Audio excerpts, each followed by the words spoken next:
Another year over, Rudolph, another year of delivering presents. I tell you, just 1 year, I'd like to shoot someone, right in the genitals. What the fuck, boss? Walter Cronkite's wobbly helmet, Rudolph. You can talk? Santa, I don't know if you've noticed, but I can fucking fly. And my nose is such an improbably shiny shade of red that it helps you see through fog on our way round the world in just one mystical night. But no, you're right. Me talking, that's a bit of a stretch.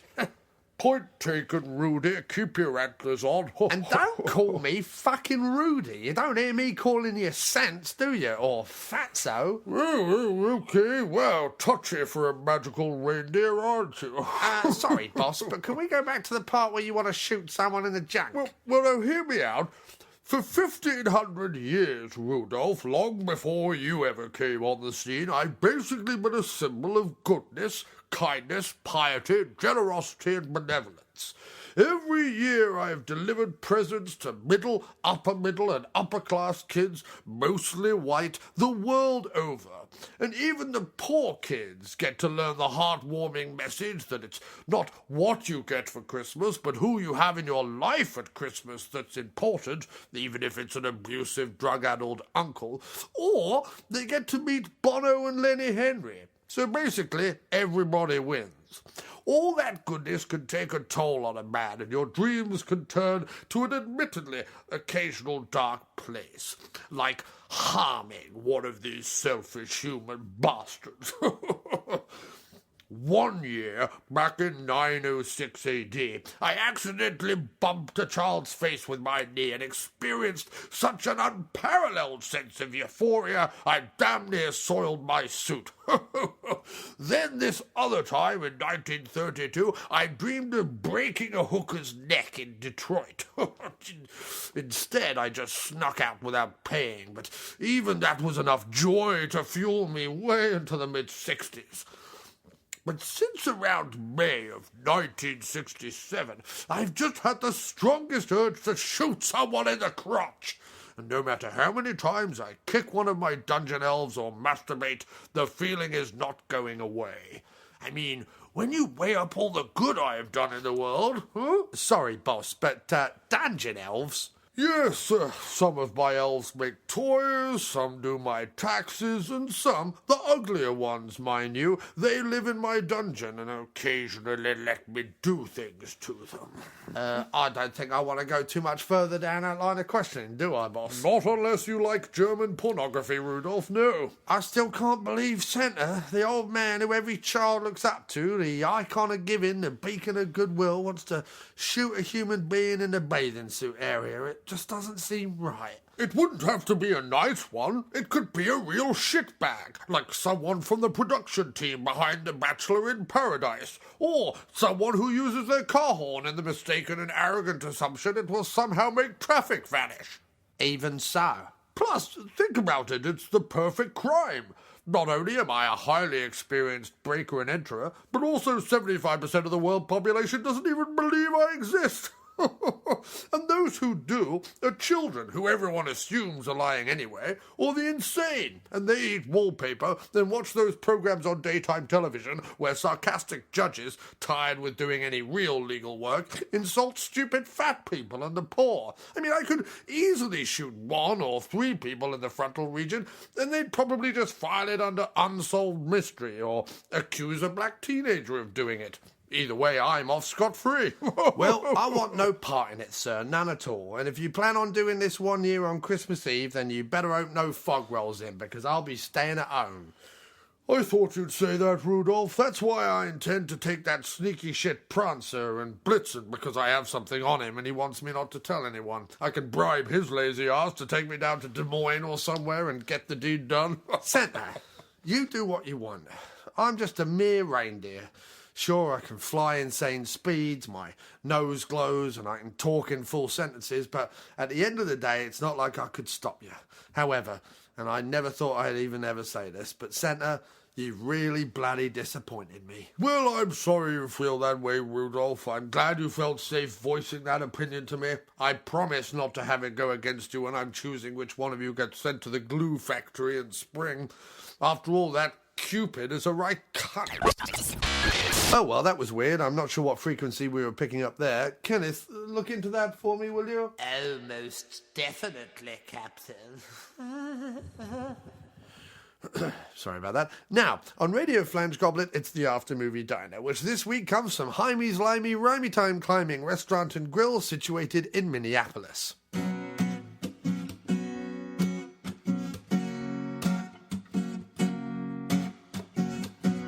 Oh, it doesn't get much better than this. Laying my head down to sleep in Minneapolis. You would think that I'm taking the piss, but I'm not. It doesn't get any better than this. Laying my head down in Minneapolis. Ooh, laying my head down, yeah, in Minneapolis. Kenneth, stop that, will you? Goodness me. Cue the theme music.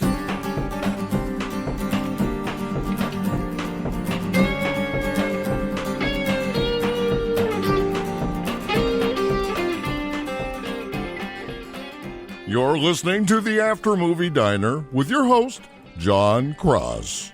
Hello, and you're listening to the After Movie Diner, and we're back after an extended period of busyness in my life with a fantastic, jam-packed Christmas episode that doesn't cover anything Christmassy whatsoever. But it is very exciting because we have an all-new guest on the show.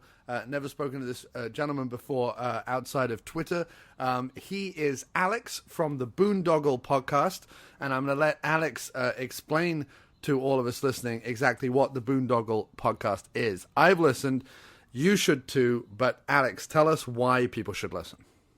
All right, first off, thanks again for having me. It's great to come on. I think we got a stellar topic coming on today, and I'm really excited to hit that. But long story short, the Boondoggle basically is a slice of life comedy podcast. Kind of gives you a taste of what everyone experiences in their life. And we have a little bit of a darker sense of humor, so we twist everything, kind of like ramble off tangents, get a little bit going there. Have a musical guest every week, so we kind of offer everything for everybody. Give something that you can kind of relate to on like a normal life kind of schedule. It's really easy to pick up anywhere, no continuity. So, I mean, that's kind of what we live for. Yeah, it's awesome, and you guys get quite deep and quite thoughtful sometimes about sort of the minutiae of topics. And I also found it interesting because I think there's a slight, and this is no problem, but I think there's a slight age difference between us. I think I'm slightly older, and so it was interesting getting a perception of, because I listened to some of your early, like your first like 10 episodes. Oh God, I'm so sorry for you. No. I'm so sorry. It was good. And then I was listening to the later episodes, and it was interesting kind of getting a view of a lot of the things that obviously we all go through in life, and people have been going through in life, whether they had technology or not, or whether they were in a public school or a private school or whatever kind of high school you were in, or whether it was Catholic or not, or whatever. Everyone's been through all these different kind of experiences, but like the way you were talking about it, I was like, oh, okay, that's not only familiar, because it was familiar to me, some of the stuff that you guys were talking about, but it was also completely different as well. Like, and it was interesting because I think that's where sort of true interest and creativity lies, is in something that is completely relatable, but at the same time is a new experience. So I'm learning, or I'm being able to empathize or sympathize or understand at the same time as relating to it. Does that make any sense? It does, actually. And I mean, everyone has their own stories. Don't get me wrong. It's not like, oh, fuck, we're coming out with the hottest shit ever. But it's just everyone has their own stories. And it's nice to not only share the stories, but in the show format, kind of push it a little bit further, say the what ifs, twist it so that way it's just entertainment. I mean, long story short, think about it, like Seinfeld, it's normal stuff. He does normal things, but it's put in the context with the right people that we try to make it more than just the A to B. It's like A, B, and then Z 2, 3 because we're also terrible at the alphabet. So that's fine too. Well, it's a great show, and I do urge everyone to go listen to it. By all means, tell them where they can find it now, but we will have a period at the end of the show where you can talk about your website as well. But tell everyone where they can find it, just in case they listen to this bit and then turn off. Scare them away. Sorry for doing this to your show. No, it's fine. Listen, I don't expect people to listen too long either, so it's fine. All right, well, host site, you can find us on Spreaker, iTunes, Google Play, Stitcher, TuneIn, iHeartRadio, and Cornucopia Radio. So wherever podcasts are found, find the Boondoggle Podcast. Pretty much. I strongly recommend it. So, again, I sort of, and I'm only assuming just based on some of the stuff you guys were talking about in the first few episodes, that there's a slight age gap. Well, tonight's show is going to be It's people can be listening to anytime. This show is all about comedy movies, specifically 3 90s comedy movies that I revisited, that I remember watching when they came out, but I've now revisited. And and we're going to kind of be looking at it. I have this theory that 90s comedies have not stood the test of time in the same way that 80s comedies do. But there's equally a theory, that what I call the theory of James Bonds, is that people's favorite James Bonds are the James Bonds they watched growing up. And so very often with comedies, with films, with things, whatever it is, it's your experience, it's the decade you grew up in, it's whatever it is. So maybe I'm just an old fart thinking that the 80s are better, and we're going to hash it out today. But why didn't you tell us, Alex, where do you come at from comedy, and what was sort of your first few kind of tastes of either comedy television or comedy movies that you can remember from like your formative years? Okay, so really fleshing this bag. I did touch on 80s a lot. I touched on 90s more because obviously growing up in the 90s, that kind of stuff. But we actually recommended watching it today. Well, I watched it a couple days ago, but Ace Ventura: Pet Detective. Yeah. I grew up on Jim Carrey. Jim Carrey was the go-to comedian, zany, funny, but also at the same time, if he had to be, real PG. Didn't break any walls if he didn't have to. But at the same time, Ace Ventura: Pet Detective in itself was the first movie that I hit, and I'm like, oh, this is great. Granted, I didn't understand half the jokes because I was too young, but watching it again the other day, I was dying. I thought it was hilarious. And it's definitely one of those movies where it comes at the end of a run of movies where you could be PG-13, but still be, there's a sex scene in there. There's the bit at the end with the stripping Sean Young. There's subject matter in there that is not necessarily what would be in a PG-13 today. It's sort of on that line between PG-13 and R. And a lot of like 80s and early 90s comedies had that. They pushed it. I mean, think about it. Going back the whole way to 1980 with Airplane, they had some girl topless just run across whenever mayhem was happening on the plane. And they're like, oh, that's PG-13. We'll throw that in there. I never forget the beginning of John Candy's Who's Harry Crumb, which is not like a T&A comedy. It's not a sex romp. It's not like a police academy or anything like that. But for no apparent reason at the beginning, there's a girl in a spa, putting makeup on or whatever in a mirror, and for no apparent reason you can just see her boob. Like, it's just there because it's an 80s PG comedy, so we can show boobs. Exactly. It's the 80s. You were all about it. Yeah, exactly. And it's kind of funny once you kind of get into the later 90s and the early millennium, and you have comedy movies that are R-rated, and you go, well, there's no reason for anything in this to be R-rated just because they say a couple of boo-boo words. But anyway, it is what it is. So yeah, the 3 90s comedies that I sort of declared, I guess, symbolize a certain period in the 90s, sort of 3 of the most kind of successful 90s comedies by 3 comedian, actor, writers who I think kind of epitomize that sort of big budget 90s comedies. And we'll get a little bit into later on the fact that there was also in the early 90s a burgeoning indie scene with people like Kevin Smith releasing Clerks and Dazed and Confused and films like that maybe are still the kind of edgy, classics. Darker. Yeah, they're great movies, but they're more the sort of underground, independent. You kind of found them if you were in that clique. But everyone saw these three movies, and we're talking Austin Powers, International Man of Mystery, Ace Ventura, Pet Detective, and Happy Gilmore. So you've got Adam Sandler, Jim Carrey, and Michael Myers, all of whom epitomize that era of sort of, what would you call it? Hollywood studio comedies, I guess. I mean, they were like straight out of SNL. They were the big names. They were the ones that walk out there saying, hey, we're funny guys. Let's just make movies. And they did a hell of a job. Yeah, it's funny because SNL does kind of crop up time and time again as you kind of go through the last 30, 40 years of kind of comedy, especially in the US. And what's interesting is the waves of movies that kind of worked.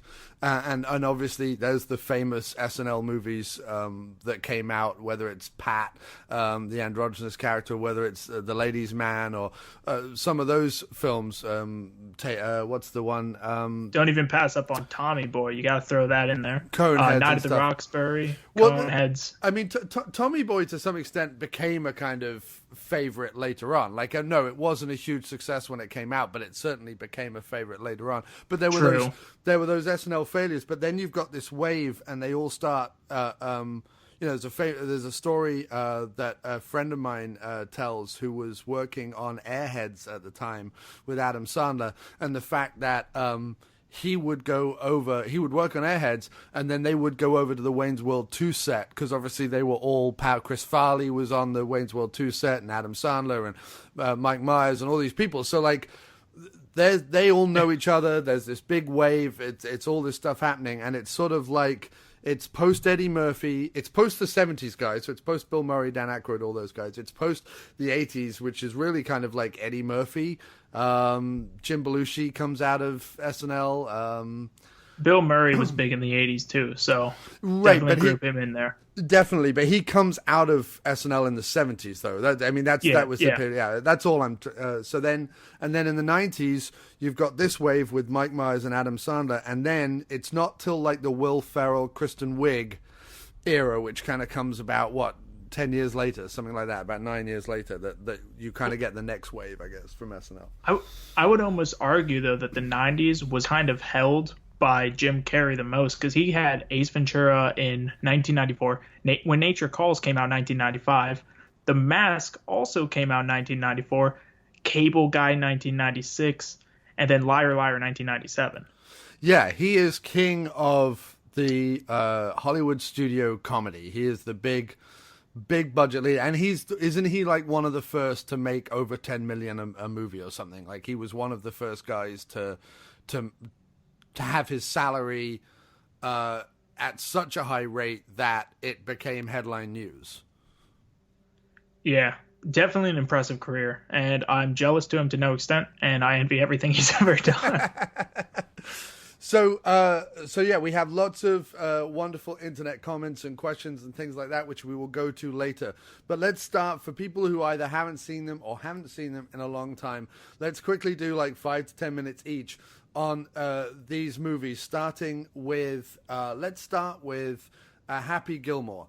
Sounds good. Because in a weird way, although my feeling towards Adam Sandler, for some reason, I can sit and watch Adam Sandler movies, but I'm not entirely sure that Adam Sandler movies have ever made me like really laugh, like really, really laugh. I remember liking Anger Management when it came out, so I might kind of go back and watch that, but I also feel like that's probably more to do with Jack Nicholson than it is to do with him.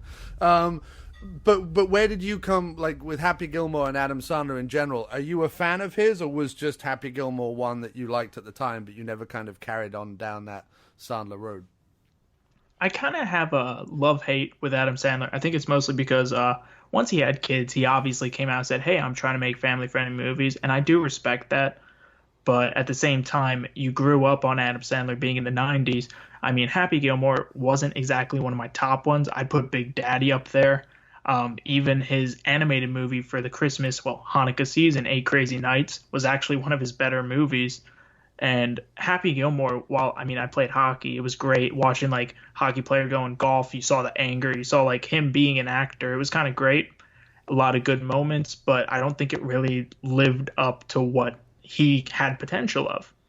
Yeah, it's funny because Happy Gilmore is sort of one of those that everyone kind of talks about with hindsight. You know, obviously characters like Shooter McGavin and Carl Weathers' character, I can't remember, but he has the fake hand and things like that. Yeah. And there's, you know, for a while people were like, I know everyone hates Adam Sandler now, but have you seen Billy Madison and Happy Gilmore? Oh my God, they're so funny.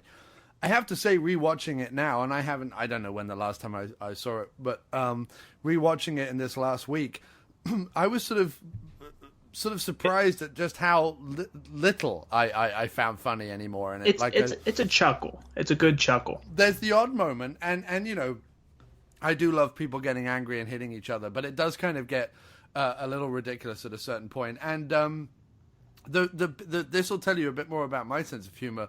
The funniest bit to me was when they're on the ice rink and they're on their date, and it's playing like some smooth music, and as it pulls back, the caretaker of the ice rink is like singing along to the music in like the foreground while they kiss and skate in the background, and that made me laugh. Like, I like kind of weird little surreal moments in his films, and there is a period of time a few years after this where he does more weird, surreal, mad bits in films, and then, like you say, kind of goes too far with the family-friendly route and too far with the almost just the repeating himself, slapstick kind of stuff. And then the later stuff he's done for Netflix, I haven't even been able to get through it. I can't say that I was ever a fan of his, but for some reason, a bit like touching a sore tooth, if I see one of his films streaming, I'm like, I'll stick it on in the background while I do something else. I don't quite know why he's that guy for me,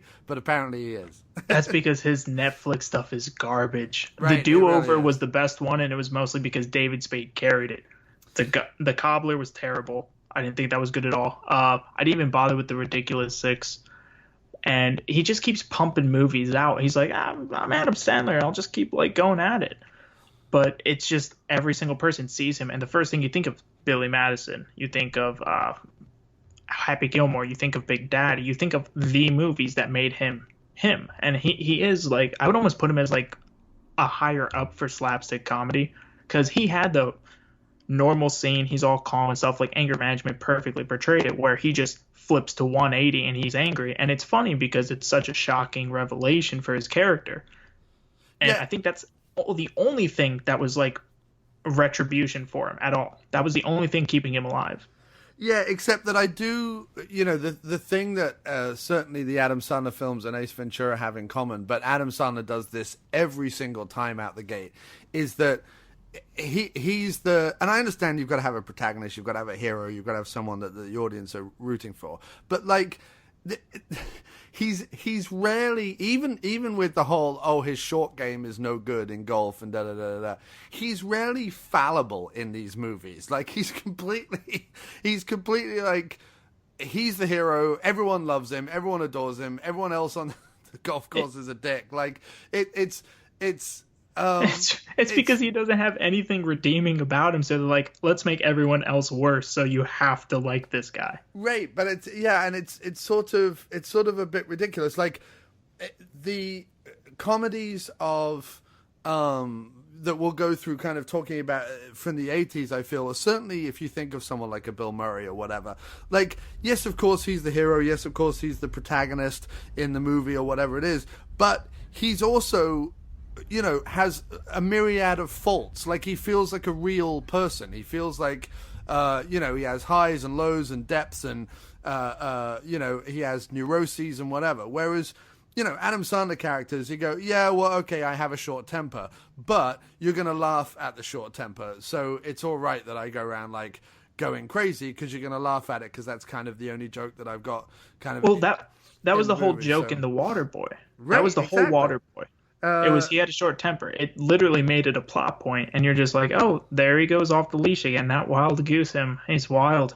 Well, that's what's funny about Anger Management, is that essentially it's him recognizing that, I guess. Like, he's saying, I've played all these characters. An intervention. Yeah, right. It's actually an intervention for his film career, and I think that's probably why it's my favorite. But I can't say that I'm never going to put him on any kind of pedestal in terms of comedians. I can't say that I've ever heard his stand-up outside of that movie that he did, Funny People. I've not heard any of his albums, which I know went like multi-platinum. Like he's one of the biggest, highest selling stand-up comedians of all time. And yet I've never heard his stand-up. It's a bit like Jay Leno. Everyone talks about, before Jay Leno was doing the talk show, he was one of the funniest stand-ups ever. I've watched stand-ups people have never heard of. I have never seen a Jay Leno stand-up special, if it exists. I don't know if it's out there, whether you can hear it. Like, it's so weird. Like, I'm a huge Carlin fan. I knew Bill Hicks and, all those guys. But, like, I've seen a Seinfeld stand-up special, never seen a Leno one, never seen a Sandler one. So I don't know. People say they're great, but I've no idea on how to judge them on their stand-up. Don't get me wrong, I'm in the same boat. Adam Sandler, I mean, he sang the Hanukkah songs, and those were a big thing. He made, like, 4 fucking versions or something of it. But he did that. Jay Leno, never seen stand-up of him. I didn't even know he did stand-up, to be honest. I thought he was just like The Late Show or whatever, The Tonight Show. Right. Yeah. But if you're looking at big stand-up names that really like transitioned well, it would be Eddie Murphy with his stand-up. What was it, Raw? Raw, yeah. And Raw was probably one of the better stand-ups. And then you also had, oh my God, Robin Williams. I love Robin Williams stand-up. Yeah, Robin Williams stand-up's great. Yeah, I mean, Eddie Murphy's stand-up, it's one of those things, again, at the time, was hugely popular. Everyone watched those tapes. Everyone loved those tapes. And I remember people sharing his stand-up videos around at university and all sorts of stuff. However, like, when you watch them back now, you kind of realize just how kind of they're dated, rough and crude and dated, and it's not just about being un-PC, it's just about being kind of bad at a certain point or ignorant at a certain point. It was all ignorant. I actually have Raw on vinyl in my room.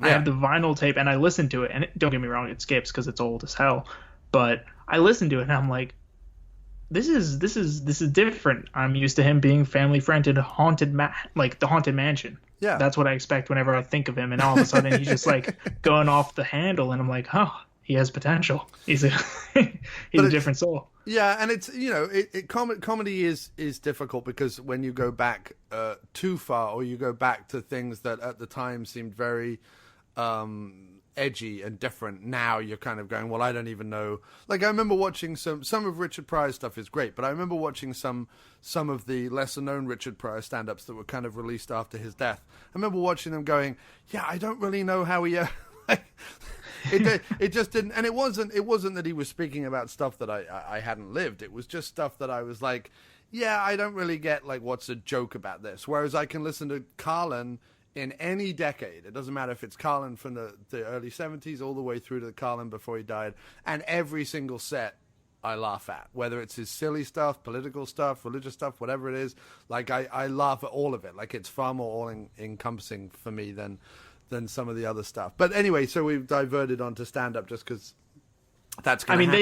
They all did it. They all did it, right. They all came from that. And Eddie, I feel like Eddie Murphy did like 2 sets and then went, all right, I've used that to catapult my career, now I'm just going to go off and be an actor, because he hasn't done stand-up in like 30 years, and everyone's like, oh, go back to stand-up. We're like, well, no. You can't just go back to the same river. I think his ego has got to the point where he just won't do it anymore. And so Adam Sandler, Happy Gilmore, I have to give it, with hindsight, I have to give it like let's do it out of 5. It's easier out of 5. I'm going to give it 2 out of 5. There's a couple of moments in there where I'm passably amused, and it's nice to see. I think it's nice to see some of the cameos that he has in there, and some of the other actors that you'll see he used time and time again throughout his films, and it's kind of fun to see those guys. And there's a couple of good bits, but I mean, ultimately, if I never saw it again, I wouldn't miss it. What about yourself? Okay, 2 out of 5 for you. I grew up on it. I have to give it a 3 at least. It is something that, like, it's tolerable. It's something that if you don't find a movie that you want to watch, you'll be like, oh, Happy Gilmore, this is something I've related to in the past. Let's try to reconcile with my feelings from before, and hopefully we get the same reaction. Yeah. I mean, I still say that there's never been a truly great golf comedy. people are going to go, but what about Caddyshack? And I'm like, there is about 20 minutes of good material in Caddyshack, and the rest of Caddyshack is horseshit. I'm gonna have to go against you on that one. It was just so dry that I did enjoy the whole movie, and I would almost put that as, yeah, it would be higher than Happy Gilmore. Happy Gilmore was just kind of like, don't get me it's wrong. Adam Sandler. Don't get me wrong. Caddyshack is higher than Happy Gilmore, but it's not it's not wild. It's just like there. I remember watching Caddyshack. Like, obviously, Caddyshack is one of those that when, people are talking about great comedies and Bill Murray and Chevy Chase and the post-SNL crowd, they're like, oh, you have to watch Caddyshack. It's hilarious. The trouble with Caddyshack is all the stuff that isn't Bill Murray and Chevy Chase. Like, Bill Murray and Chevy Chase are amazing in it. They're, like, the best thing in it. And then everything else... everyone else, yeah. Is not very good. Even Rodney Dangerfield, who is very good in the movie and very funny in the movie, even his shtick gets tired about 25% of the way through.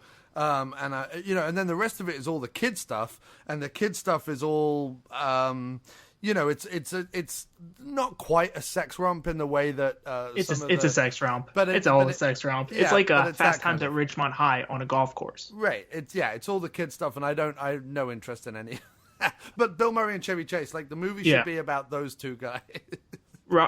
Dangerfield, like, actually by the end of the movie, I hated his guts. His character was supposed to be funny and wild and carefree, but by the end you realize he's an asshole, and you're like, no, I'm not digging this anymore. Yeah, it is a funny thing. You go back to stuff that you've watched before and enjoyed, and then kind of looking at it, going, I don't know why I enjoy that anymore.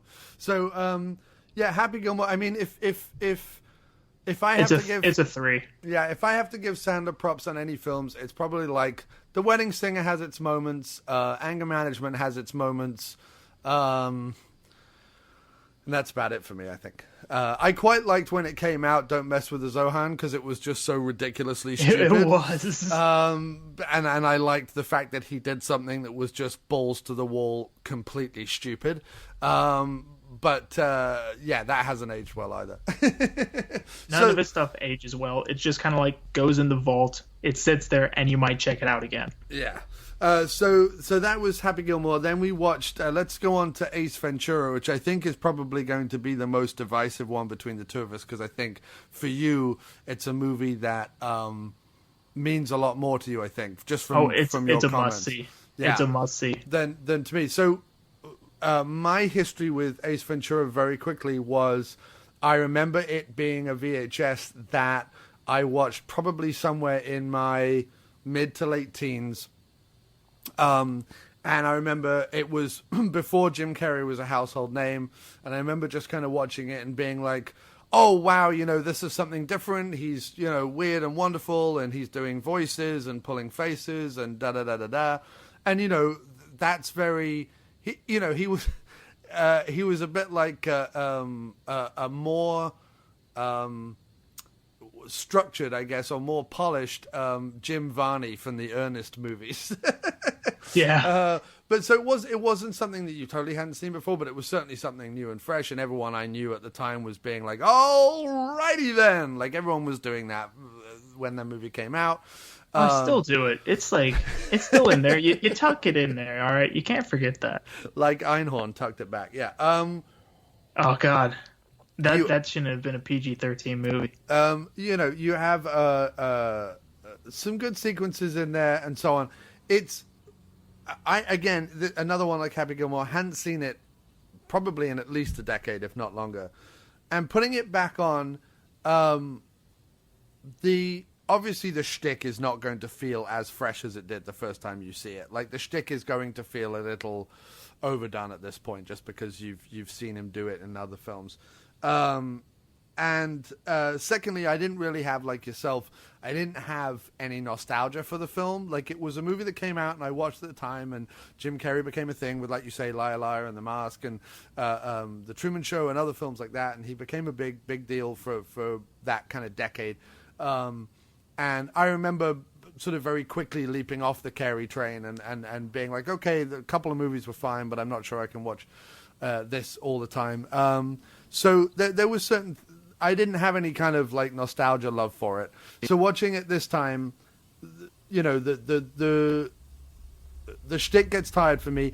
There are some funny bits in it, but the whole last section with the reveal of the twist that Sean Young used to be a man, the reaction to that now, it's just, and it's not even like, I'm not one to be like, oh, you know, transphobic or homophobic, although it is both those things. I'm not necessarily one to bring like a PC eye on something. It wasn't so much that, it was just that it didn't sit right to me because I didn't, like, it just wasn't funny. Like, it seemed really odd that would be it was a different pace. It was a different pace to the whole movie. The whole movie was Ace being the weird one and everyone reacting to Ace. And then at the end of the movie, it was Ace doing the big reveal, and everyone had like the most offhand reaction. The dolphin got its fun little bits in there too. And as soon as you bring the animal in and make the dolphin do funny stuff or try to be like relatable at any sense whatsoever, it kind of just got overbearing. Well, I think there was any number of jokes you could have made about the reveal, and instead the joke they went for is that she's made out with everyone and everyone is horrified to have made out with a man. Like, that was the joke they went with.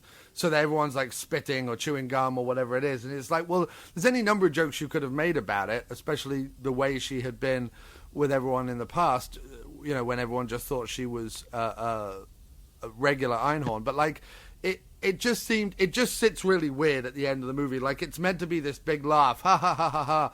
But it kind of isn't anymore when you watch it. It's just kind of uncomfortable and unnecessary when you watch it. So I think that does hurt the film with modern eyes. I think if you go back to watch it now, it definitely, the last act hurts the film. I still think there's some good stuff up front. I love all the stuff he does where he's doing the Star Trek voices when he's in the swimming pool. And I still love the bit where he goes outside on the balcony and opens and shuts the door with the, like, I love that business. But ultimately for me, it wasn't I was hoping this was going to be the one that I would be at the end of the show, be like, that was the funny one out of the three that still stuck around. But I'm not sure that's the case. What about yourself? So you now sing its praises or whatever you want to say. I'm going to be honest. It's going to be my favorite. I'm going to spoil that already. So I'm already like foreshadowing what I think of Austin Powers when I say this. Ace Ventura was hands down the best one. I enjoyed every moment of it. The ending, granted, you were completely correct. It was overbearing. They overdid the joke. The construction of the movie up until that point was amazing. I loved everything about it because it was Jim Carrey being Jim Carrey. But I don't want to just rip on this back end of it, but that back end was so bad. It was just so bad. And when he got committed to the psych ward, when he wore the tutu and he was the athlete, the first time I didn't really think about the severity of the situation and what they were making fun of, because obviously I was a little kid. And then all of a sudden I go back and watch it again. And I'm like, oh shit, that's like really deep, dark, and really funny in a weird way. So he did a great things. The Star Trek voices in the beginning was probably one of the better lines in the whole movie, but it was the social anxiety and like how he blatantly portrayed how bad he is with people that made it better. And he doesn't do that in Liar Liar. He doesn't do that in, okay, I'm going to bring it up to number 23. Wow, you traveled the Carrey train all the way to that. I did. I'm not going to lie. That's probably one of my favorite Carrey movies. Oh, wow. Okay. It caught me off guard, but like in every single movie, he's kind of a normal guy. The Mask, he's a normal guy, but obviously he acts out. But this is one of the only movies where he is wild Jim Carrey 24/7, and it's just everyone reacting to this guy. Yeah, I mean, I think it was certainly an interesting idea. You go, well, how do we take someone like Carrey, who, again, stand-up, had done In Living Color, so he'd done stand-up, he'd done sketch comedy.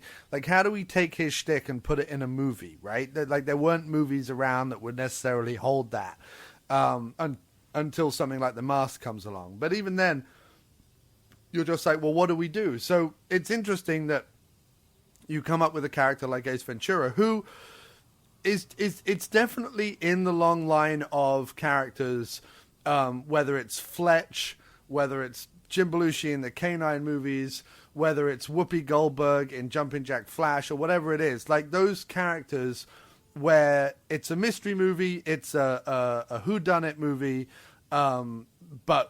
in the center of it, we've got like a wacky comedian character, fish out of water type, who's dealing with the either the real world or the serious world around him. And it does allow, like, throughout the film, he's able to do voices and faces, and he's able to, do the stand-up commentary on stuff like head injuries in Major League Football and things like that. So there's all that kind of stuff going on. But the thing that dates it, the big thing that dates it, and the big thing that is very, very tone deaf about it is people care about the Dolphins. No, no. The big thing that's kind of tone deaf about it is the female roles in the movie, and how much they are like sidelined or marginalized or objectified, and then the incredibly, like, at this point, transphobic reaction to the twist. It's just I can't, like, even in the 90s it would seem weird to me that, like, that was such a big joke. Anyway, I mean, I don't want to keep going on about it, but that just, like, that to me kind of is definitely sort of difficult territory. And even Courtney Cox's role in it is just, I thought she was good. She is good in it, considering, but at the same time, I mean, first of all, if you spent 30 seconds with Ace Ventura, you'd be like, all right, I can't. You can't do it. I can't deal with this guy. I'm going to leave. Like, that's the first thing. You wouldn't find it oddly charming, because there's nothing oddly charming about him. I thought there was.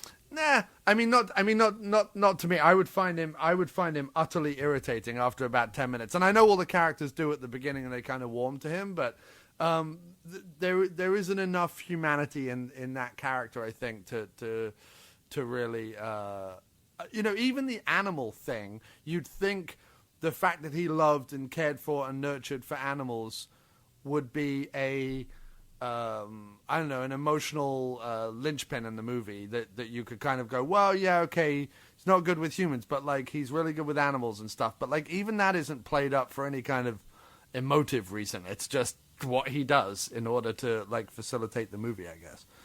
Okay, well, whenever I say it was charming, I think the reason is bringing Adam Sandler into this to foil them together.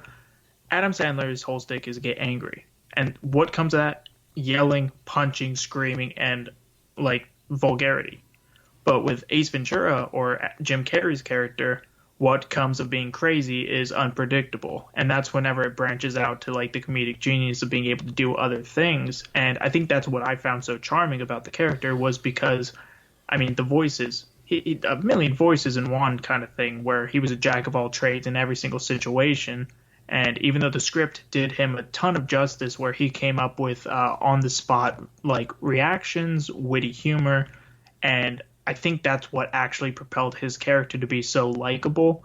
But I understand where you're coming from. Inside the universe, the characters wouldn't like him. They would think, oh, dear God, he's in public again. Put, like, an arm's length away. No, it's more that... So in Ace Ventura, there is the cliche that's in a lot of like 80s and 90s action adventure comedies or detective comedies or whatever you want to sort of brand them at, which is that you have the rival police team who are always, like, picking on them or, like, attacking them or whatever.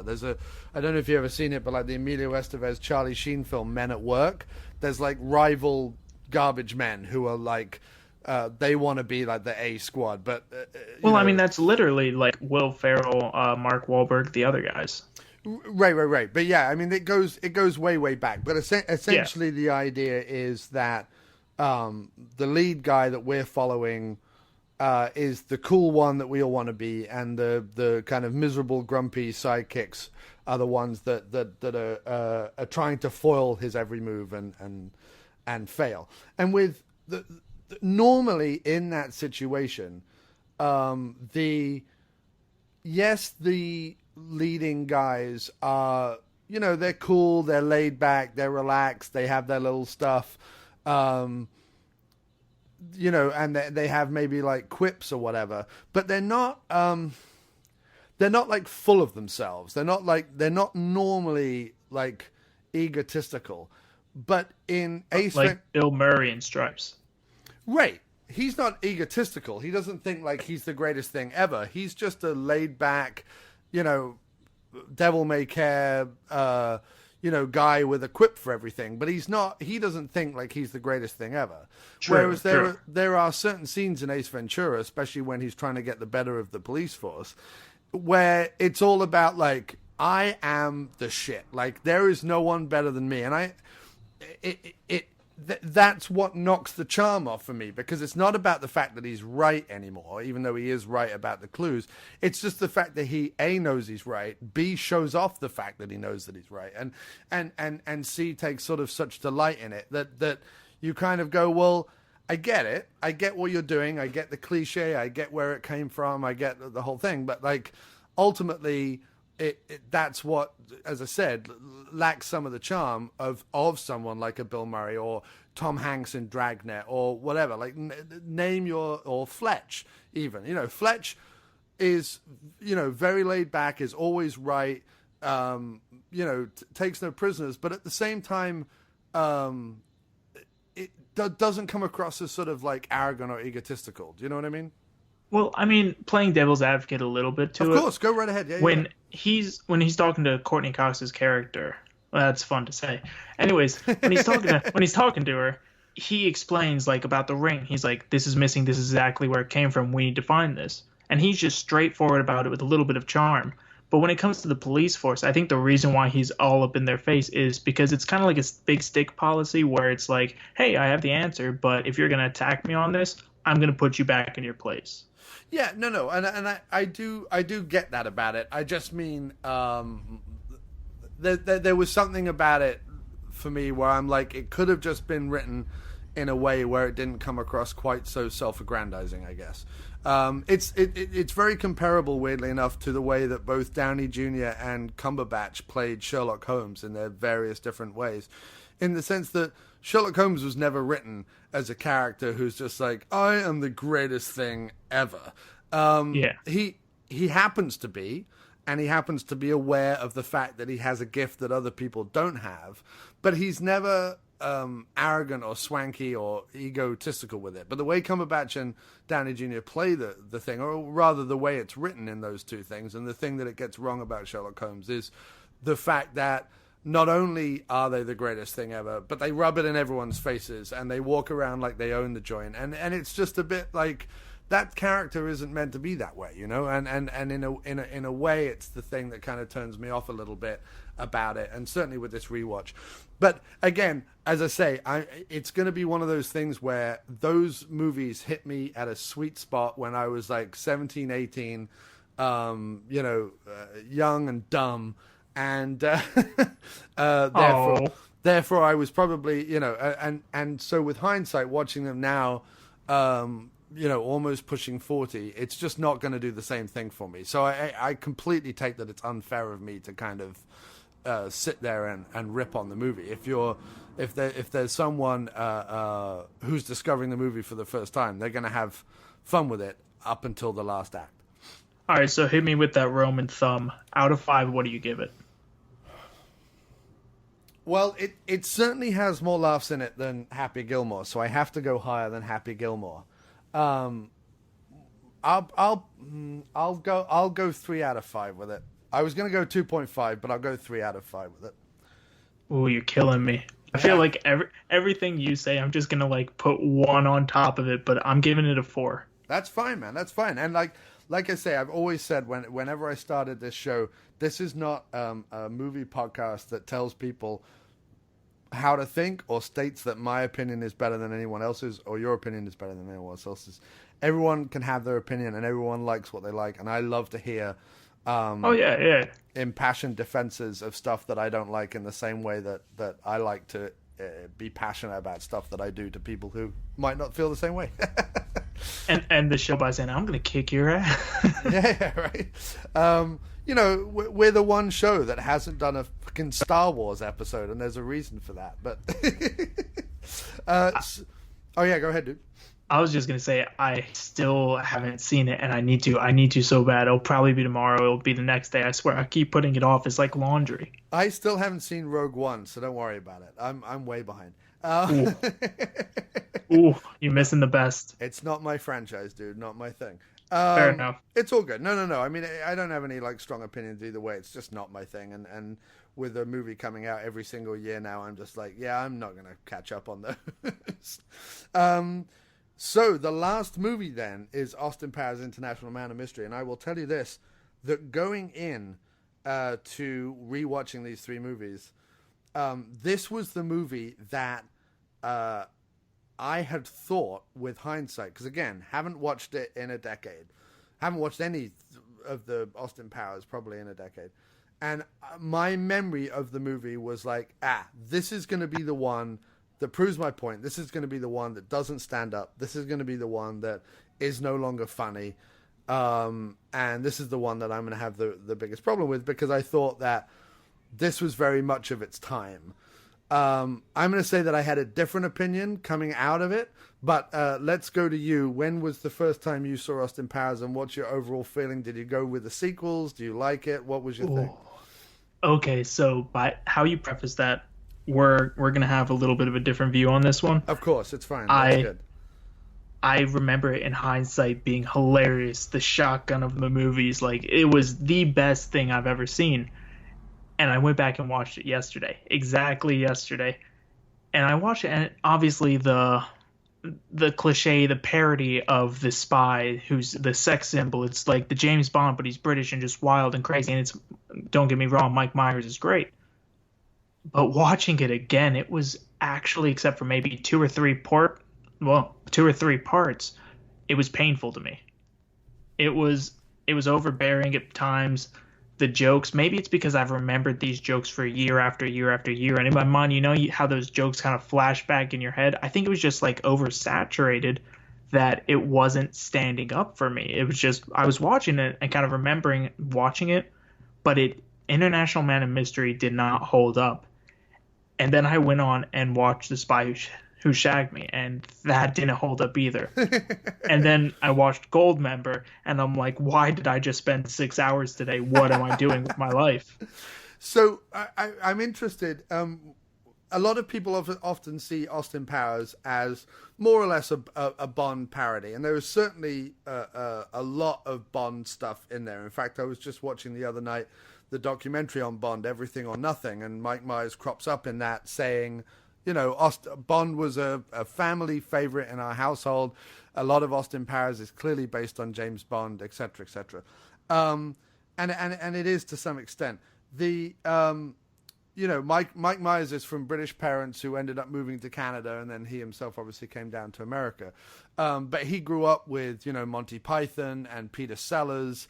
And... don't even get me started on Monty Python. They are geniuses. Oh, no, I love Monty Python. I'm probably one of the biggest Python fans on the planet in terms of like all the stuff that I've read about obscure TV shows they did before and after Python, and seeing films no one else has ever seen. Like, I'm a huge Python mark, but I'm just saying that Mike Myers grew up watching a bunch of stuff, and there's stuff in Austin Powers that it's not just from Bond. There's stuff in there that is from like Peter Sellers movies, the spoof movie Casino Royale, which came out before the Bond movies really kicked off, with David Niven and Peter Sellers and Woody Allen in it. There is What's New Pussycat, which was again another Peter Sellers, Woody Allen, Peter O'Toole film that came out. There's stuff from the Beatles movies in there, from Help and A Hard Day's Night. There's stuff from Alfie and some of those early Michael Caine It was movies. all pop culture. It was just a pure pop culture movie. Yeah, and it's the reason why I thought it would have dated, because the thing I remember coming out of Austin Powers originally when it first came out, the thing I remember was everyone dressed up as Austin Powers for the office Christmas and or Halloween party. Everyone went round saying "Oh, behave" all the time, and it wasn't funny. Like, it was one of there's an interesting thing about Monty Python and other things that I've liked. When other people repeat the catchphrases back to me, I cringe. I don't find them funny. And when people go around and sort of say catchphrases to stuff, like Oh Behave and, Shagadelic and all that kind of stuff. I remember it being on, like, Hallmark cards for, like, a decade. You could buy, like, Austin Powers fucking Hallmark cards and Austin Powers Halloween costumes and Austin Powers this and Austin Powers that. And I was like, I mean, I understand they did, like, they did 2 sequels and they had, like, lots of famous people in them and it became, like, a phenomena. But, it was very irritating. The kind of fallout from that, like everyone walking around being like, "Yeah, baby, yeah," and I was like, "Oh, fuck, that's awful." Which famous person were you talking about? Were you talking about Mike Myers, or were you talking about Mike Myers? Because it really depends on the movies. Oh no, I meant the sequels have that whole thing with Tom Cruise and Gwyneth Paltrow and all those people in it at the opening and all that sort of stuff. So,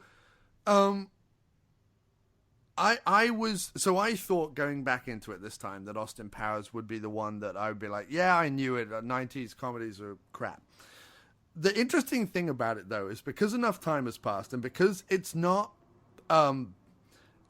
based purely on a Bond pastiche. There's all this other stuff in there that is kind of dear to my heart and stuff that I kind of grew up watching, like the kind of weird early 60s, swinging 60s, Peter Sellers stuff or Beatles stuff or whatever it is, or Michael Caine stuff.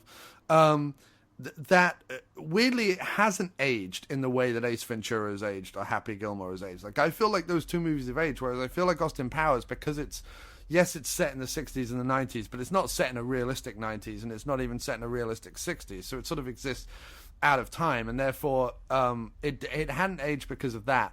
What was interesting coming out of it this time is that Austin Powers is the worst character in the movie. Like, he's the least funny character in the film.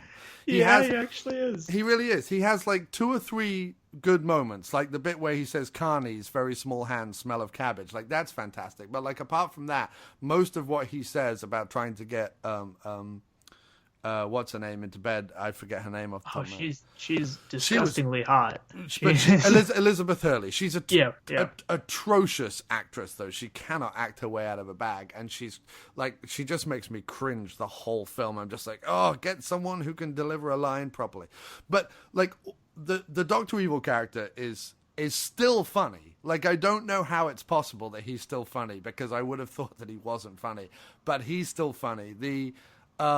In fact, anytime you're around Dr. Evil and Scott and Frau Farbissner and all that kind of stuff, I'm endlessly amused. Like when he sits down, even when he sits on the chair and the chair like wheels away and he has to like scoot back up to the table, like even stuff like that, like I just think is really well done for what it is. I love Basil Exposition, Michael York showing up as that character. I think he has some good lines. I think it's well done in terms of its music and its style and its knockabout nature. I mean, there's no real like serious plot to it. There's no real attempt to kind of have any character arc or anything like that. There's the moment where he kind of goes back through the 30 years that he's missed and tries to kind of humanize himself a little bit. But ultimately, it's a cartoon, right? The whole film is kind of a cartoon.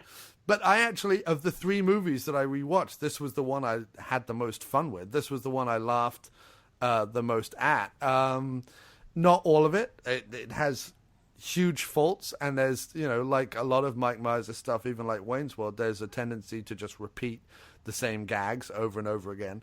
And it gets even worse during the sequels where, they repeat the same gag over and over and over and over again through multiple films. But essentially, I found this movie to be the funniest and most charming out of the 3. I still don't think it knocks any 80s comedy off the high shelf that I put 80s comedies on, but I think out of this 3, it was the one that I had the most fun with.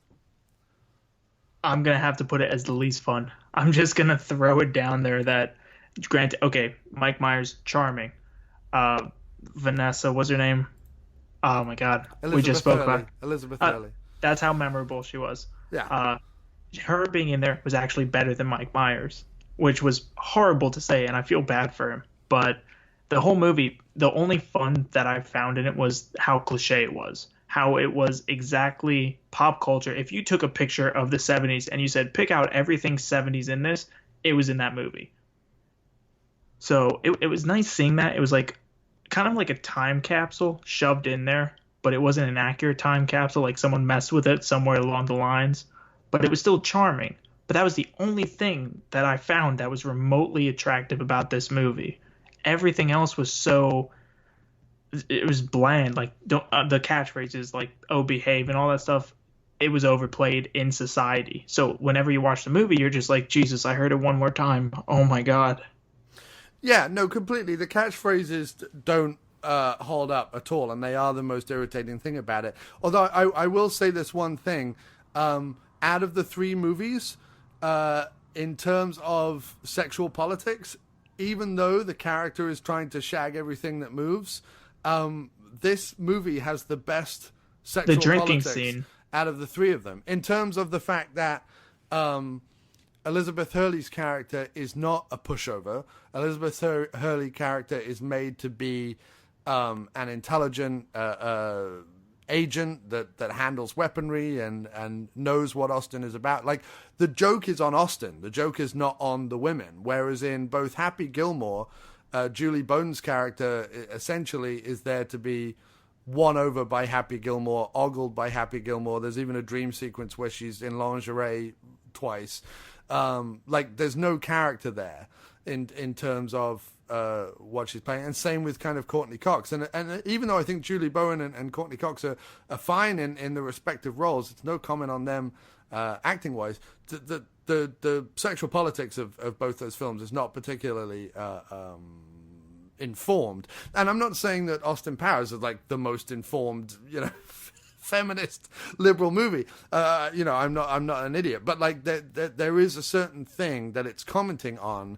There are comments about everything from the 60s sexual revolution and what they were trying to achieve, and there's even a bit where Austin would say, like, even if that wasn't the case, we still would have tried to have fought for this, and da-da-da-da-da. Like, there's some understanding there in that movie that I think a little bit more knowledgeable and a little bit knowing, and at least doesn't treat its female characters with irrelevance in the same way that the other movies do. For me, from the way I watch. I hope I never get quoted on this, but I feel that sex was gracefully handled in Austin Powers. And that is something that I never thought I would say in my life, but I think it was handled very well. Right. I mean, yeah, there's not... it's not quite as... I just think the characters that both Jim Carrey and Adam Sandler play in the other movies are very much like... I know that I'm going to get you, and I know that we're going to have sex, but there's no real interest in either of the people as people or as characters or as anything other than a hot woman to go to bed with, and they're so sure of themselves, and they're so, their ego is so on display, and it's so sort of male and machismo and all the rest of it, whereas. Like I say, in Austin Powers, the joke is on Austin. Like, he does a whole bit with the Swedish dick pump. The penis pump. Where you're like, he's making himself fallible. He's making himself this idiot with like pretensions of grandeur without actually being grand at all. Whereas Ace Ventura and Happy Gilmore both think that they're fucking the best thing on two legs. Whereas Austin Powers, in the back of his mind, knows that he isn't. He just, you know what I mean? Like, there's something about that. Anyway, he puts up a front the whole time, and especially whenever the one redeeming scene where he sits down and catches up on the 80s and the 90s and the cassettes, it shows, like, his character watching it, and that was the most human scene that he had, where it's like, yeah, this is just a guy trying to get through stuff, and granted, he's the sex symbol of the 70s, and the best spy ever, he still has more to his character than just that. Yeah, completely. So with those three movies talked about, we're going to go on to the comment section and then do a little... Oh, slow down. We never rated it. Oh, we didn't rate it. Okay. You can't jump past it. Well, I'm gonna surprise everybody, and I'm gonna give this one a 4 out of 5. Ooh, okay. I guess... Wow, we really sit between those. We never give it like a 1 or a 5. Well, none of them are 5s. it's gonna hit a 2 or a 2.5 for me, somewhere in there. It's gonna sit for probably 2.5. Yeah, that's fine, and I understand, and it may have just been, movies very much are the mood you see them in, right, or the history you have with them, or the so there's a lot built into it that I wasn't, and also the fact that I had no expectation of liking this movie again. Like, this was the movie that I was like, I'm sure I'm going to hate this. Okay, see, I went in expecting to love this. I'm like, this will be the one that knocks me off my feet. Yeah, and so often the way, it depends on your expectation going into the film. The After Movie Diner with Jon Cross will return right after this. Welcome to the Boondoggle Podcast. My name's Alex. And I'm Dimitri, and here at the Boondoggle, we're a comedy podcast created by two pals with dark humor to entertain the masses. Did you just finger guns me when you did that? Absolutely, Alex. Why would you do that? Because finger guns are the most genuine way to get your point across when you're trying to say something absolutely, irrelevant and not believable. I hate myself. Finger guns. Finger guns. He really meant it. This guy's for real. He's so genuine. Look at this guy. I appreciate that honesty. It's like, this guy, he's getting a promotion. He's like, what? Oh my God. Finger guns the boss. He's like, God damn, you're my boss now. You're my boss now. Anyways. Tune into us. You can hear us on a lot of sites. iTunes, Podbean, Stitcher, TuneIn, Google Play, anywhere pretty much. And be able to tune in every single Friday to hear what we have to say. Once again, signing off, my name's Alex. I'm Dimitri. And this is the Boondoggle Podcast.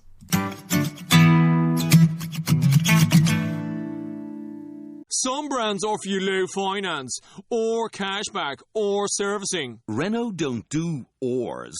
We do ands. The Renault Kadjar with 1.91% APR and €1,000 cashback and 3 years servicing, saving you thousands. Renault, the brand with the ands. Visit your local Renault dealer. Finance is made under a hire purchase agreement. Terms and conditions apply. Deposit required subject to lending criteria. See Renault.ie. Hi, I'm Mark James from the popular Poop Culture Podcast. I'm here today to talk to you about a serious matter millions of Americans struggle with each and every day. Do you suffer from a moderate to severe disinterest in life? Have you or a loved one been diagnosed with social perplexia, a general knowledge deficiency? Then Poop Culture, with all the snatch 'em in, may be right for you. The Poop Culture Podcast gives you your minimum daily required allowance of popular culture, comedy, and general tomfoolery. Please operate heavy machinery while listening to Poop Culture. If you achieve an erection lasting more than 4 hours, then good for you. Side effects may include, but are not limited to, nausea, diarrhea, general sense of euphoria, hallucinations, side and stomach cramps, social gaping, anal leakage, and dry mouth. Listen to the Poop Culture Podcast and gain the confidence you need to relate to people once again. No need to ask your doctor because Poop Culture is right for you. Poop culture, yeah, it's a poop culture. You're listening to the sweet sounds of the After Movie Diner. Support us at patreon.com/After Movie Diner. Or I'll punch you in the teats. Rate and review us on iTunes, Earthling. All right, so we are now going to comments on the internet. We put it out there on our social media feeds. 90s comedies versus 80s comedies. We want your opinion. And obviously, like I said, probably just because of my age group or something like that, my friends are probably going to be a tad biased towards my opinion of 80s comedies. But we will have a little chat about 80s comedies after we run through these comments. So Andrew Morris says, 80s comedies never neglected to tell a great, sometimes touching story. 90s comedies were more of a gag reel tied together with a flimsy line, with the exception of a few. Be interested to know what he feels, which are the few. Austin Rogers. Now, I don't know if you're a Jeopardy fan, sir, but Austin Rogers was the man who took Jeopardy by storm this summer and won just shy of $500,000 on Jeopardy. And my fiance happens to know him, so he is going to chime in now. 2017's Jeopardy celebrity Austin Rogers says, I want to say the 80s wins because I just associate 90s with The Mask, which I think is a crushing indictment of The Mask. I think that's what he's saying.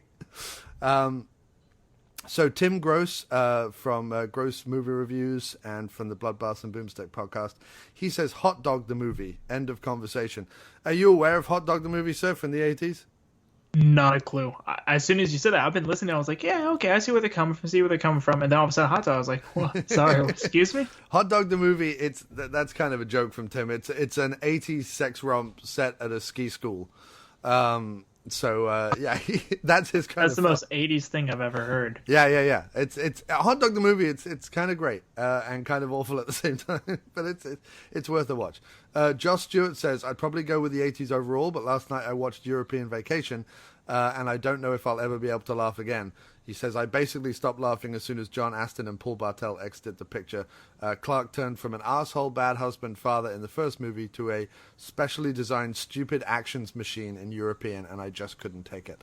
I don't know. I recently watched Christmas Vacation again. I'm a big fan of the vacation movies. What's your feeling very quickly on Chevy Chase and any of his films? Not bad. Real indifferent. It's a hit or miss kind of thing. Have you seen Fletch? I have not, actually, no. Okay. Fletch, hands down, I think is the best Chevy Chase film. I'm a huge Fletch fan. His one-liners in Fletch are just fantastic. My friend Matt from England then went on about British comedy in general. He was like, are we discussing comedy on both sides of the Atlantic? And I said yes, but then he went on about TV shows, which is not really what I meant. But he said, with the exception of A Fish Called Wonder, I can't think of many truly great 80s British comedy films. Does Withnail and I count as a comedy? I think Withnail and I does count as a comedy. And probably given a few minutes, I could think of way more 80s British comedy films. But also it's different because, in Britain, we make kind of one good film every 15 years. So it's difficult. We don't have the, the 4 movies every week. So that Hollywood does. We have like the one movie that comes out every 3 or 4 years. So Phil Yeary says 80s has 80s. He says 80s, and then he says Tommy Boy. I liked the Cable Guy though. I thought Tommy Boy was 90s. Isn't Tommy Boy 90s? Tommy Boy was 1995. Right. And what was the other one he said? Cable Guy? Cable Guy is also 90s. That's 1996. Yeah, so I don't quite know what he means by that. So Jim DeSantis, who works for Boylan's, which is my favorite brand of soda, he says 90s were the last of virgin comedies. The 80s did these so well. I think it matters on when you grew up. And then Phil says Last American Virgin, and Jim DeSantis says exactly. So he's talking there about like the sex romps, the 80s virgin comedies, the Revenge of the Nerds, Porky's, those kind of films, I presume. Phil Yeary says Fast Times. David Nowacki says 80s for Planes, Trains, and Automobiles and Spaceballs. Spaceballs was a good one. Yeah, Spaceballs is a good one. I mean, I'm still more of a Blazing Saddles Young Frankenstein guy, but yeah, Spaceballs is good. Sheena Vanterblack says, oh my god, 80s, hands down, John Candy. And someone else says Uncle Buck, to which Sheena says that's her favorite. I think it's funny. I have a really weird thing with John Candy. Always liked John Candy. I'm a big, as I said, Who's Harry Crumb fan. I love Planes, Trains, and Automobiles and Uncle Buck and a lot of his films, even Delirious and some of the other ones he made. Big fan of his work. Yeah. Big fan of Armed and Dangerous and various other John Candy films. And what's interesting is, he passed away and it was very sad and nobody wanted him to pass away and stuff. But it certainly wasn't one that I thought would hit me so much.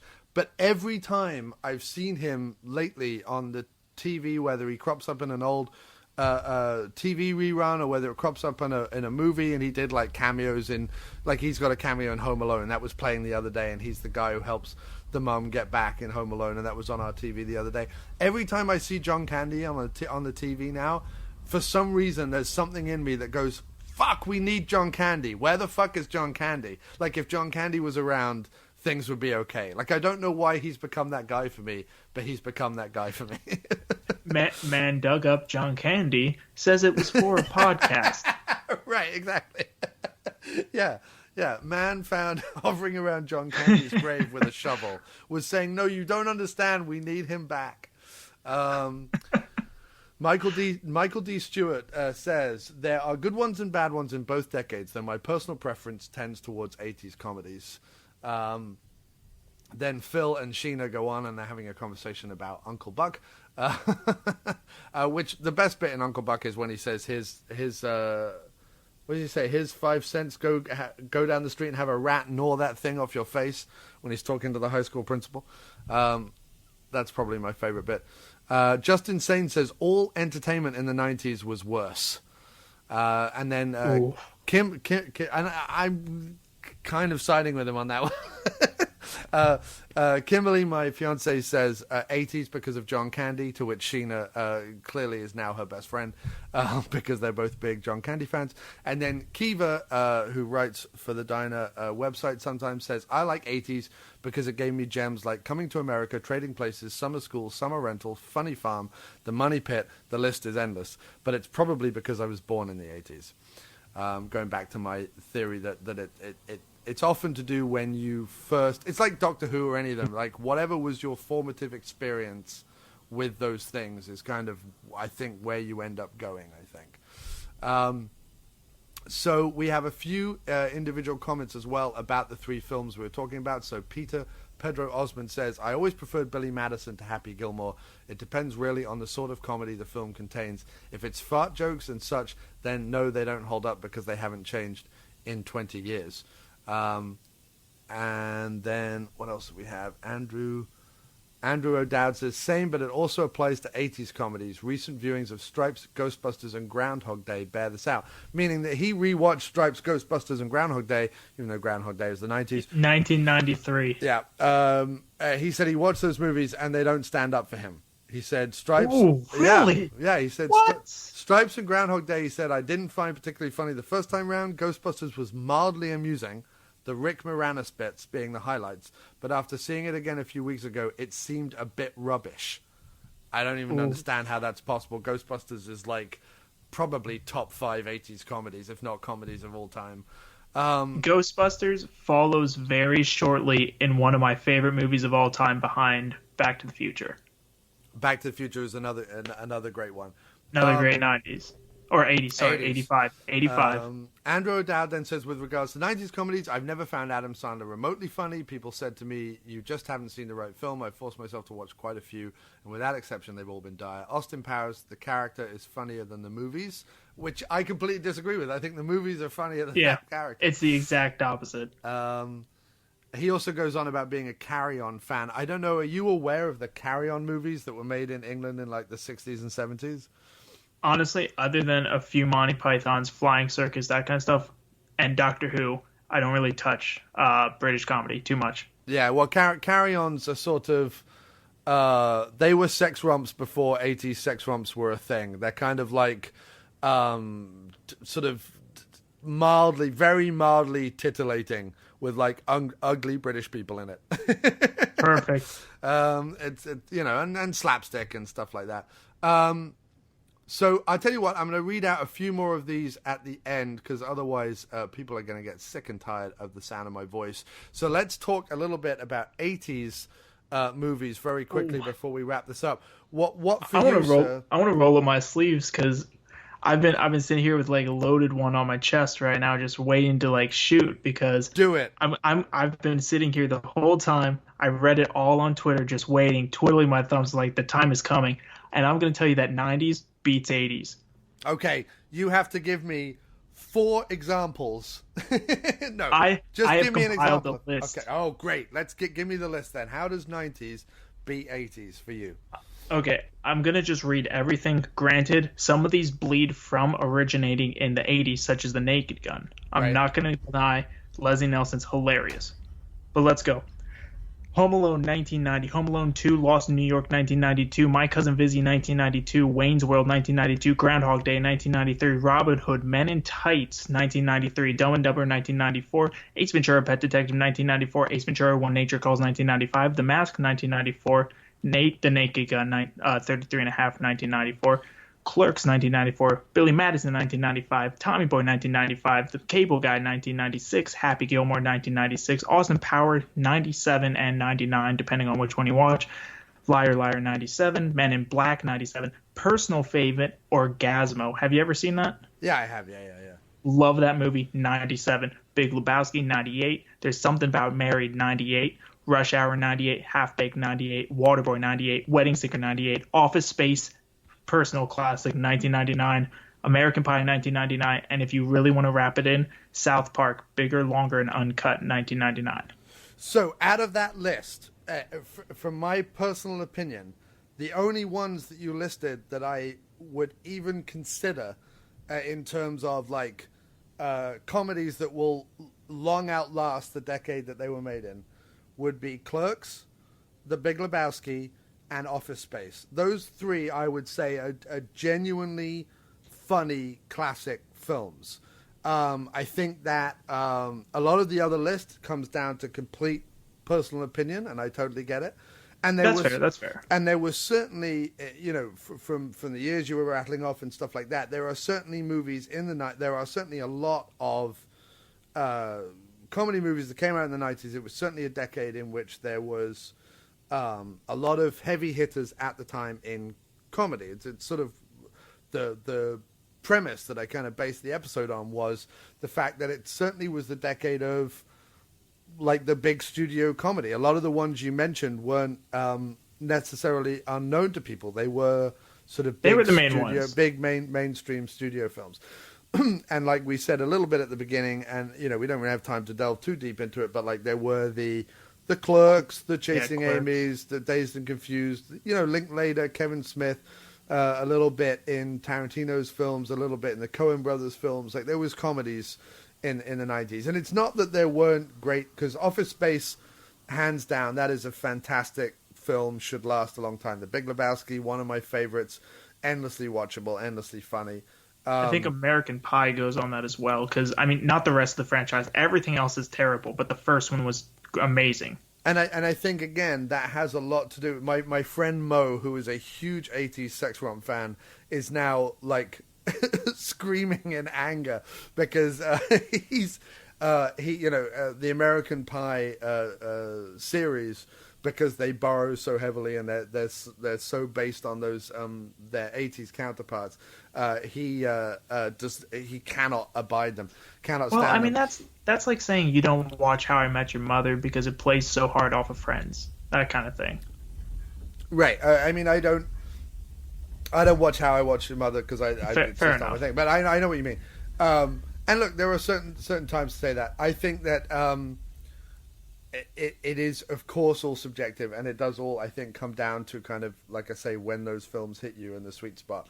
But American Pie for me would not be on that like upper echelon for me personally, just because I think there are far better ones from the 80s that do a similar thing, if not a better thing, in a more sort of raunchy, weird, fun, mad way. I mean, I would put Airplane above it, don't get me wrong, but I'm just saying that was the list that I looked at. Yeah. This list also can be found if you Google 90s best comedies. It is not because I stole from that list. It's actually a compiled list. Right.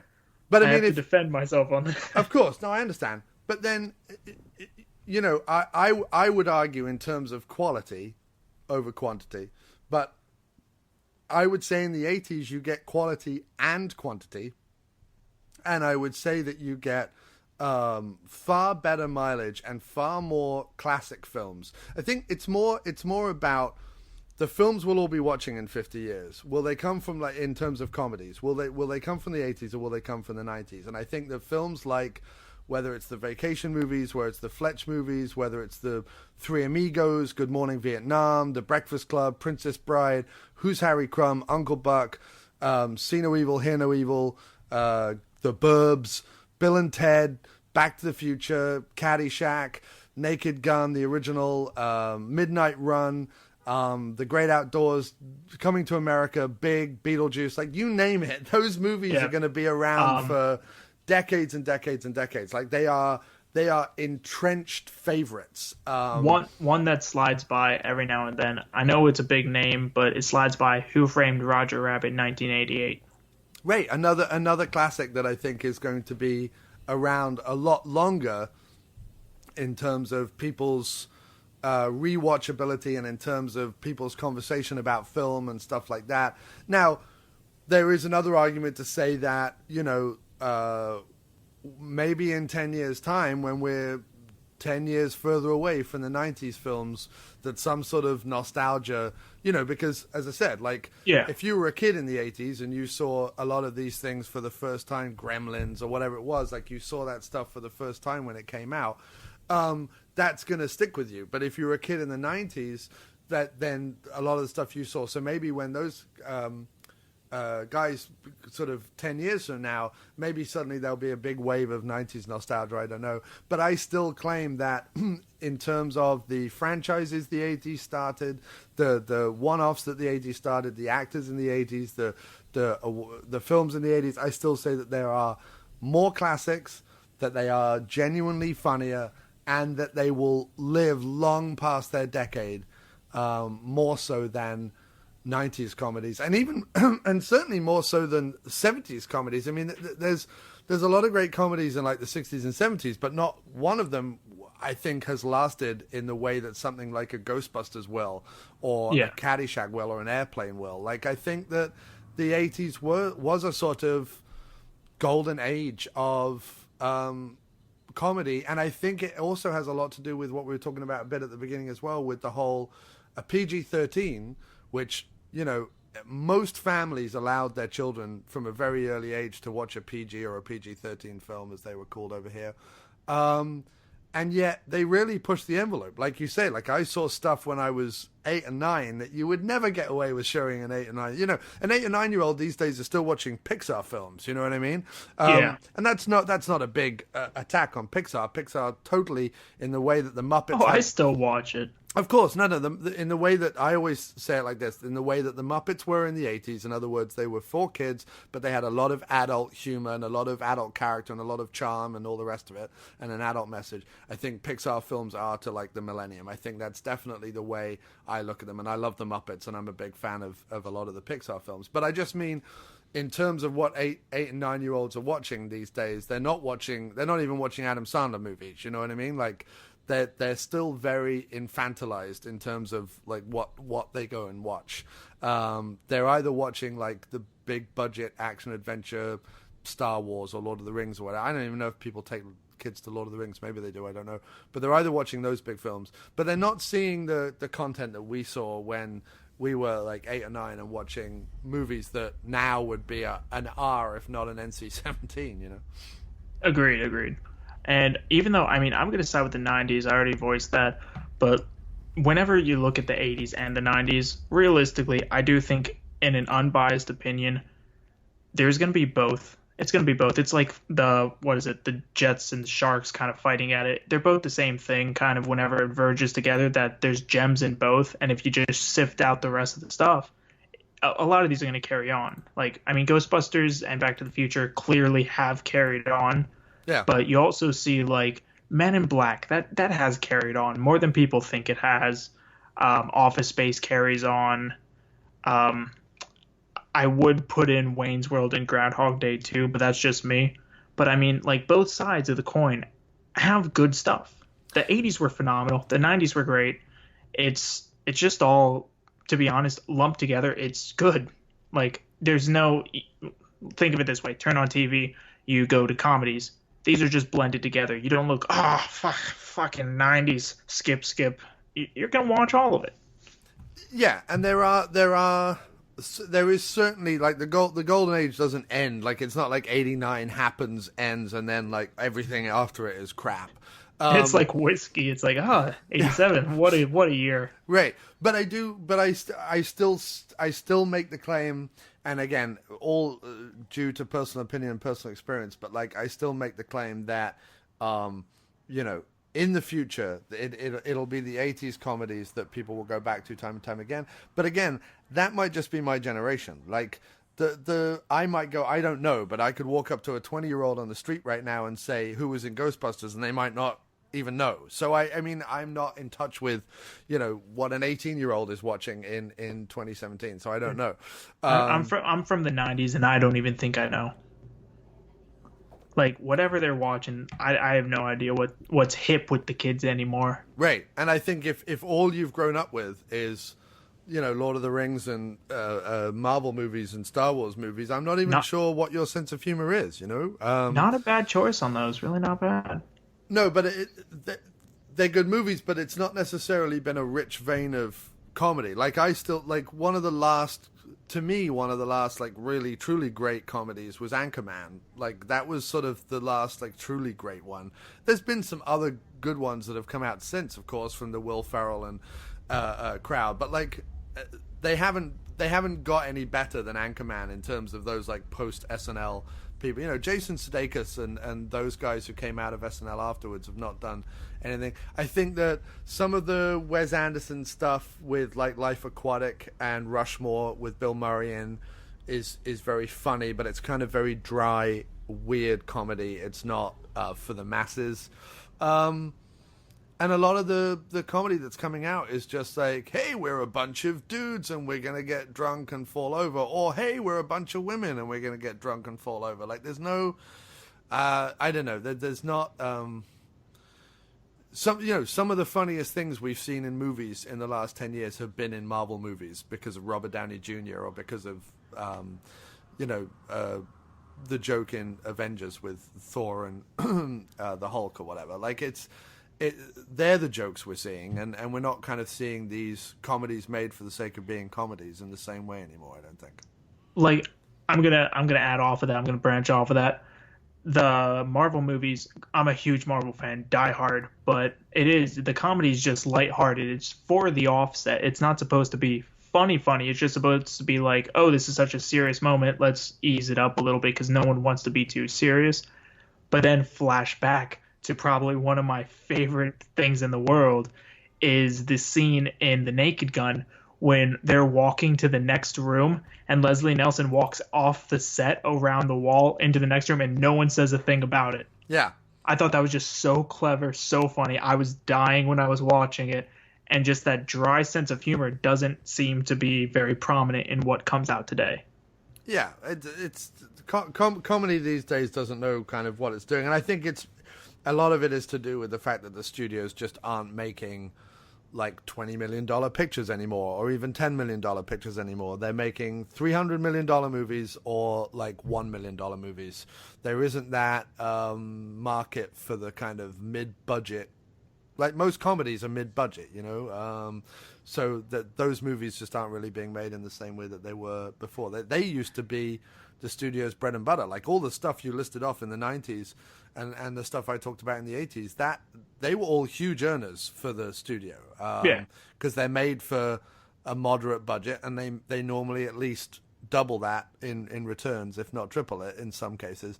Whereas now, we have a situation where because they've spent $500 million on making and marketing the movie, they've got to make $1 billion back or it isn't really worth it, which is kind of insane to me. I don't even know how that's a business model, but yeah, it is what it is. So just to wrap up then, let us have a few more. I'm just trying to sort of scroll very quickly through these comments, and I'm going to pick out a few that I think are worth reading out, but I'm not going to read everything out because we have to wrap it up. But very quickly, Rolly Hatch says, I used to love Ace Ventura, but I haven't watched it in a long time. Transphobia is obviously a big part of the humor in the final scenes, and it's probably impossible to separate or look past that now. We talked about that a lot earlier. He also said, of course, there's plenty of problematic garbage in the 80s comedies too, like Police Academy and Revenge of the Nerds. I guess in comedy, it's always just tempting to punch down for the easy laugh, but as time goes on, it becomes less acceptable, and writers have to try harder, which is a good thing, despite what it does to the things that we once enjoyed. I'm not sure that Police Academy is problematic. I love Police Academy.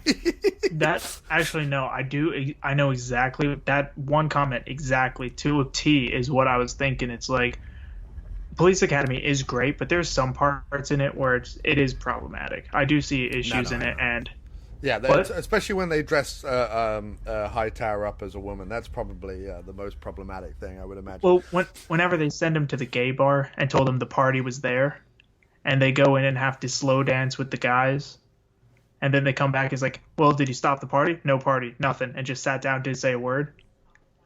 Right, but in that one, the joke is on them. The joke is not on the gay guys. The gay guys are portrayed very... I wasn't sure what you were going for on that, so... Oh, yeah, no. I just mean, like, in Ace Ventura, the joke is on the fact that they made out with the guy. Yeah, they made out with a guy. But the joke in Police Academy is that you take these very uptight, very, tightly wound people and put them in a situation that made them feel, like, abundantly uncomfortable. And then we're laughing at them for feeling uncomfortable. I don't think there's an insinuation necessarily that they were, like, raped or anything. I think the insinuation is that they had to dance with some guys in a gay nightclub, and that made them feel uncomfortable.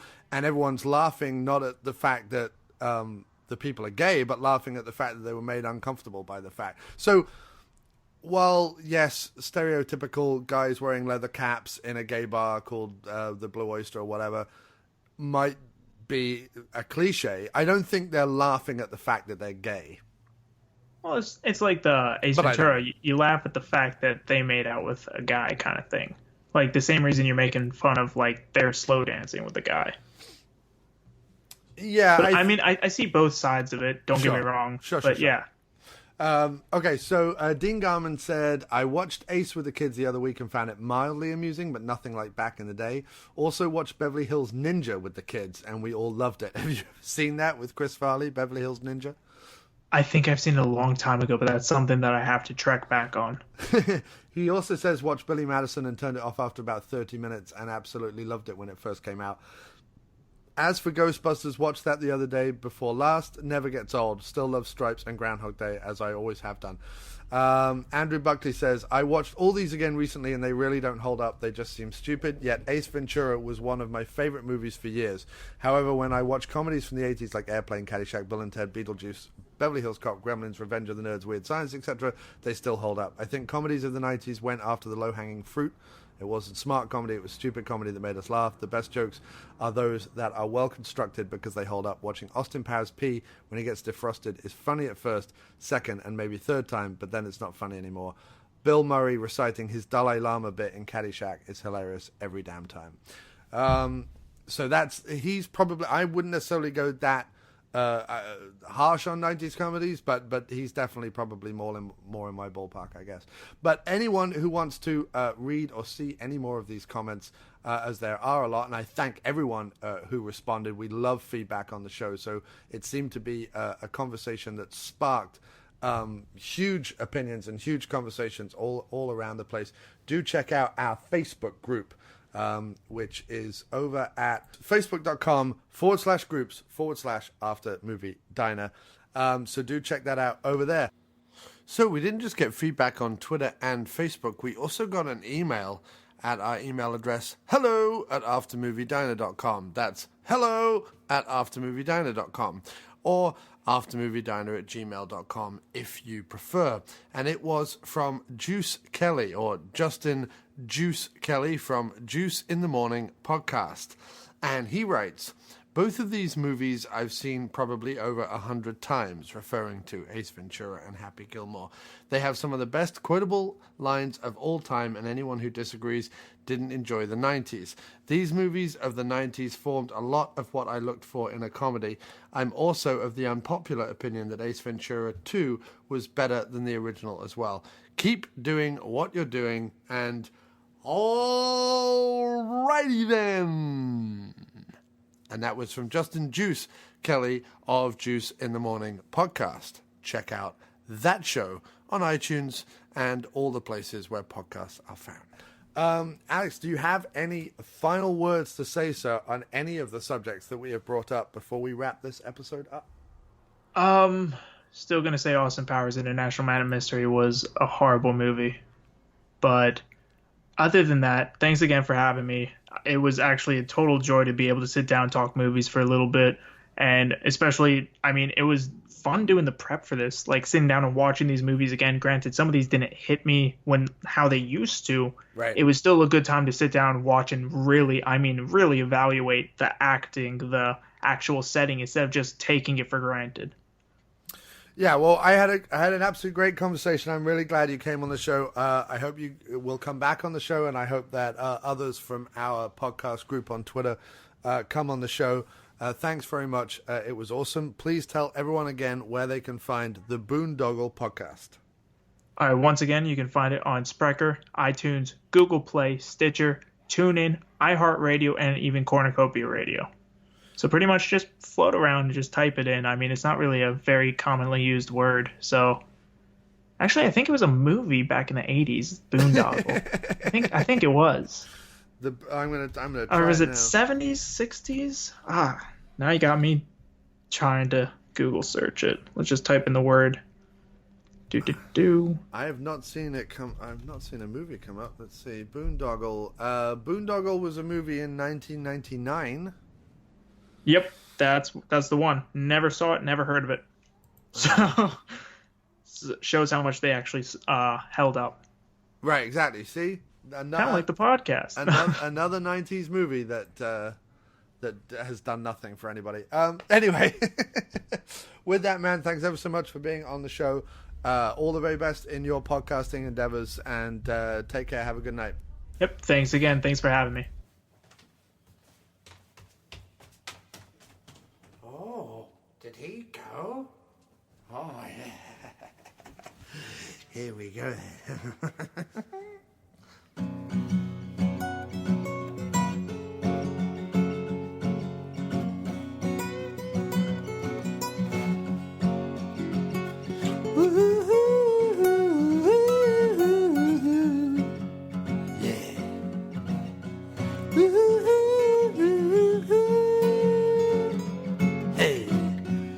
It doesn't get much better than this. Waking up in Minneapolis. I know, my darling, it don't get no better than this. Waking up in Minneapolis. Waking up in Minneapolis. It was here that I had my first kiss. A moment in everybody's life that they just don't want to miss. A bit like waking up with you in Minneapolis. Oh yeah, yeah. A bit like waking up with you in Minneapolis. A bit like waking up with you. A bit like waking up with you in Minneapolis. And it's beautiful in the morning. And it's quite alright at night. And I love to see you yawning. As through the window comes first light. As through the window comes first light.